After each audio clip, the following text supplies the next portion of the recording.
divididos, disputa por poderes e um honestão no meio desse rolê que promete unir o seu povo e também garantir a vitória para a Espanha. Eu estou falando dessa série de aventura com pitada de drama, com o quê de Game of Thrones, intitulada El Cid. Vem comigo que nós vamos falar sobre essa segunda temporada dessa série original da Amazon Prime Video. Bem, fala meus cheirosos, aqui é a Rafa Gomes, eu tô super feliz de estar com vocês aqui mais uma vez e dessa vez a gente vai falar de série espanhola. Série espanhola, que eu já quero dedicar aqui pro meu melhor amigo Walter, que mora na Espanha, é um amigo de, 16 anos de amizade já, gente? Um beijo pro meu querido Walter. E é claro que antes da gente partir para esse papo, eu quero convidar você para seguir o meu canal, é claro, se inscrever aqui e já botar o sininho para funcionar, porque quando você faz isso, o YouTube vai entender que você é ativo no meu canal e sempre vai te mandar as notificações quando tiver vídeo novo. E além disso, não se esquece de deixar um comentário bacana e aquele like supersônico que me ajuda demais, ok? E no Instagram, no @Rafa Gomes, vocês já sabem, né, gente? A gente conversa sobre tudo isso bem de pertinho. A segunda temporada de El Cid já está entre nós e olha só, gente, Jaime Lorente, lá de La Casa de Papel, dá vida aqui a essa figura quase mitológica da Espanha, que foi esse ícone guerreiro, um cara leal, conhecido também como El Cid, mas que também atende pelo nome Rodrigo Díaz de Vivar. Olha que nome dramático, poderosíssimo, né, gente? Imagina você chegar num lugar e falar: meu nome é Rodrigo Díaz de Vivar. Olha que coisa espetacular. E nessa série aqui, gente, a gente acompanha um período muito específico da história da Espanha. Aqui, lá pelo ano 1000, a Espanha é dominada pelos mouros e a esperança está toda em El Cid, um cavaleiro heróico e nobre espanhol que sabe que uma nação dividida não pode vencer e que a luta não é só contra os invasores, mas também para unir o seu povo. E a segunda temporada conseguiu melhorar vários aspectos da primeira. Eu já tinha gostado demais da primeira temporada. Um aspecto que eu percebi já nessa segunda temporada é que os dois primeiros episódios costumam ser um pouco mais lentos e costumam trazer um pouco mais de background histórico antes de partir para cenas de luta, mas eu percebi que a segunda temporada deu uma boa caprichada e engrossou o seu feijão ali com cenas de batalha que são bem épicas, são muito bem coreografadas e também a gente percebe que houve um certo investimento maior nesse aspecto. Talvez para a produção da primeira temporada não havia um orçamento tão grande e a gente sabe que cenas de luta gastam um valor enorme de produção, mas a Amazon Prime investiu o seu dinheirinho suado aqui nessa segunda temporada, trazendo cenas que são realmente assim eletrizantes. Eu fiquei encantada com a série nesse sentido.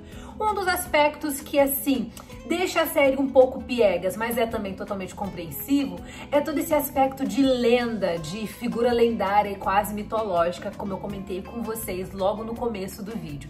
Porque a gente sabe que o Rodrigo Díaz de Vivar se tornou um ícone, um símbolo de esperança, um símbolo de liberdade na história da Espanha, e a série puxa todo esse encanto mitológico que há no entorno desse personagem, dessa figura icônica e histórica, e transformou ele realmente em uma lenda. Então você vai ver aqui um guerreiro que é temido pelos quatro cantos da Europa, por assim dizer. Ele é um cara que onde passa conquista todo mundo, seja no lado bom, seja no lado ruim, conquista amigos e inimigos, e é uma figura tão marcante que a própria história da Espanha parece caminhar muito em volta do seu simbolismo, muito em volta da sua pessoa, da sua persona, da forma como ele se apresenta diante das pessoas.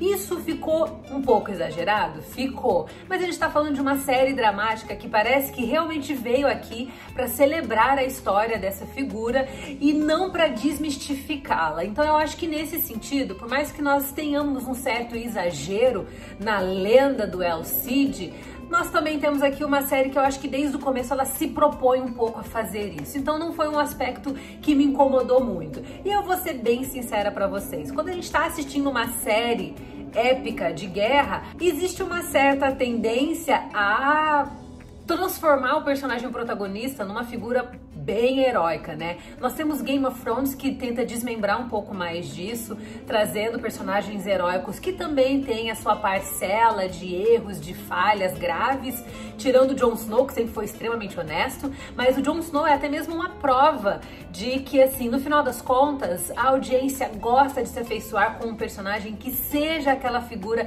extremamente boazinha, que ainda que tenha os seus tons de cinza, o seu lado purista e mais honroso sempre vai falar mais alto diante das circunstâncias e, é claro, diante da audiência.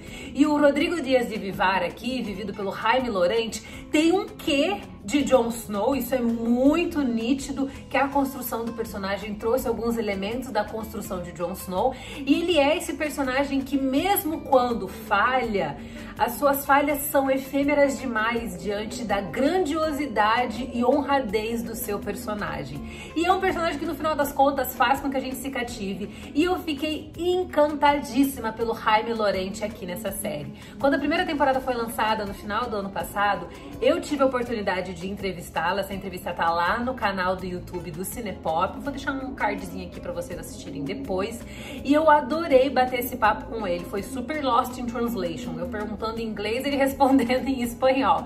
Mas assim, ele caiu no personagem como uma luva. E você vê que ele tá realmente ali encarando o Rodrigo Dias de Vivar. E ele consegue fazer com que a audiência se afeiçoe por ele. E é interessante a forma como a gente se desenvolve junto com a série. A gente vai se cativando pelos personagens em um certo nível que a gente compra a ideia deles com facilidade. E nessa segunda temporada eu gostei demais de como isso foi abordado, com a nossa personagem feminina aqui, que é a carne de pescoço da Urraca, sendo ainda mais ampliada. Pois bem, gente, essa mulher que é ruim desde a primeira temporada, voltou nessa segunda temporada sangue nos olhos, tentando fazer a coisa certa em alguns momentos, mas parece que a sua natureza é tão perversa que até quando ela tenta acertar, parece que ela faz mais besteira ainda. E eu gosto demais do contraste que nós temos aqui entre as personagens femininas e os personagens masculinos, porque ao mesmo tempo que a gente vê toda essa questão da hombridade sendo tratada pela ótica masculina, nós temos também toda a questão da feminilidade sendo abordada pela ótica feminina, mas também o empoderamento feminino. Essa é uma expressão que já ficou bem batida, dá até um certo cringe quando eu falo ela, porque ela foi usada de forma errada muitas vezes, mas eu preciso dizer pra vocês que é interessante ver a forma como as personagens femininas, elas não são tratadas aqui à margem dos personagens masculinos. A gente realmente vê o contexto social que elas estão inseridas, que é realmente uma Espanha totalmente diferente do que é hoje, né? Em um mundo que é totalmente diferente do que é hoje, mas ao mesmo tempo nós vemos essas personagens reconhecendo que o espaço delas é pequeno demais e que elas acabam tendo que lutar arduamente para pequenas coisas que não mudam a realidade delas enquanto mulheres na sociedade. Então é interessante ver essas análises femininas que nós temos aqui, análises de personagens femininas a partir dessas protagonistas que mostram não apenas todos os dissabores daquela questão de casamento arranjado para fazer com que reinos se fortaleçam, até mesmo a invalidade que é dada às mulheres, mesmo quando elas são membros da realeza.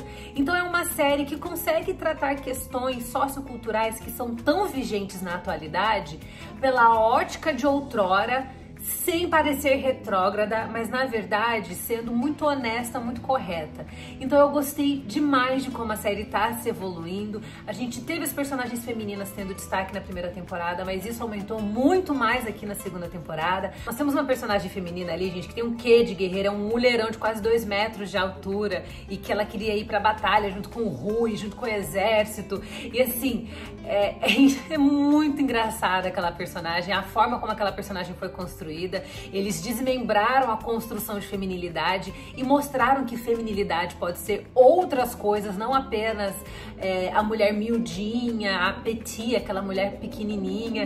E eu gostei muito dessa personagem justamente porque ela ajuda a quebrar até mesmo alguns padrões que existem dentro da narrativa à medida que introduz um viés um pouquinho cômico, mas também sério a série. Enfim, a segunda temporada de LCD já tá disponível lá na Amazon Prime Video pra você conferir. São 5 episódios de 1 hora de duração. É realmente uma experiência bem imersiva. A série fica melhor ainda a partir do seu 3º episódio, que é quando as batalhas ficam bem mais intensas, e vale muito a pena acompanhar essa série. Essa é uma lenda que fugiu muito do nosso conhecimento histórico na escola, porque aqui no Brasil a gente não aprendeu muito sobre o Rodrigo Díaz de Vivar. E além de trazer esse conhecimento histórico pra gente, também preenche um pouquinho daquele vazio que séries como Vikings e também Game of Thrones deixaram. E se você gostou desse vídeo, não sai daqui do canal sem deixar o seu like, sem deixar o seu comentário e também sem se inscrever. E já assista mais vídeos aqui, porque tem de